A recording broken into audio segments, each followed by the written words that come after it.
Hi friends, আমি Somlata. Raisin স্টাইলের তরফ থেকে আরও একটা নতুন কাজে সম্ভার তোমাদের সঙ্গে শেয়ার করতে চলে এলাম। এটা একটা ছোট্ট মিনি ফ্রেম। এই ফ্রেমটার সাইজ হচ্ছে মাত্র 4 ইঞ্চি।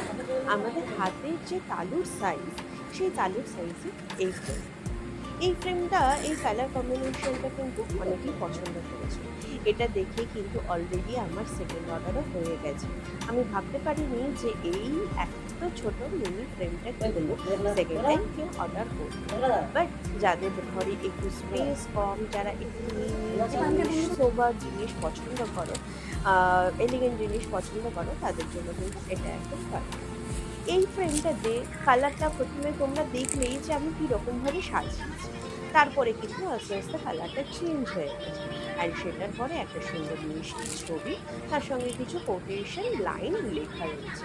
এখানে যে স্টিকারটা লাগানো রয়েছে সেটা কিন্তু সম্পূর্ণ মেটাল স্টিকার।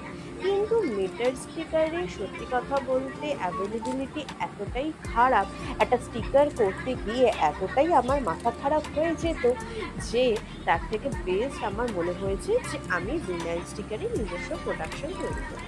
তো আমি নিজে থেকেই এখন বাড়িতে ভিনাইল স্টিকার তৈরি করে সেগুলো ফ্রেমে লাগাই। অ্যান্ড আমি যে কোয়ালিটি ভিনাইল ইউজ করি সেটা কিন্তু এই মেটাল স্টিকারটাকেও হার মানায়। আমার ভিনাইল স্টিকার দেখে কিন্তু তোমরা কেউ খারাপ বলতে পারবে না। ইভেন ডিফারেন্সিয়েট করাও কিন্তু খুবই টাফ। তো তার সঙ্গে কিছুটা পার্লস ইউজ করেছি, কিছুটা গোল্ড ফ্লেক্সও ইউজ করেছি। আর একটা ছোট্ট মিনি, এটাকে মেবি হয়তো এটা ওই ডেজি ফ্লাওয়ারেরই ছোট্ট একটা সানফ্লাওয়ার ভার্সন। ফ্লাওয়ারটা পার্টিকুলার নামটা ভুলে গেছি। তোমরা যদি নামটা জানতে চাও আমাকে একটু কমেন্ট করে বলো, তাহলে কিন্তু আমি তোমাদেরকে ফ্লাওয়ারটার নেমটা বলে দেবো। তো যেটা বলছিলাম, আরেকটা জিনিস, আমি কিন্তু স্টিকার কাস্টমাইজ করি ঠিকই, কিন্তু আমি কিন্তু স্টিকার সেল করি না। বিকজ সত্যি কথা বলতে এখনো পর্যন্ত ওটা সেল করার পজিশনে আমি যাইনি। তার কারণ হচ্ছে প্রপার স্টিকার মেকিংটা আমি নিজেই এখনো ঠিকঠাকভাবে করতে পারি না। আমি আমার ফ্রেমে কাজ চালানোর মতো যেটা পারফেক্ট হয় সেটা করি।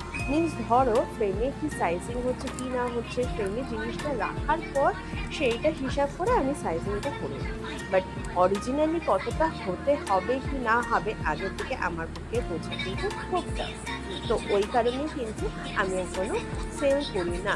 আর তোমরা এখানে দেখতেই পাচ্ছ যে ফার্স্টটাকে কিন্তু আমি বিভিন্ন পজিশনে রেখে দেখার চেষ্টা করছি যে কোন পজিশনে সব থেকে পারফেক্ট লাগছে। আর ফাইনাল লুকসটা তোমাদের সঙ্গে শেয়ার করছি। দেখো কতটা গ্লসি হয়েছে একটা উডেন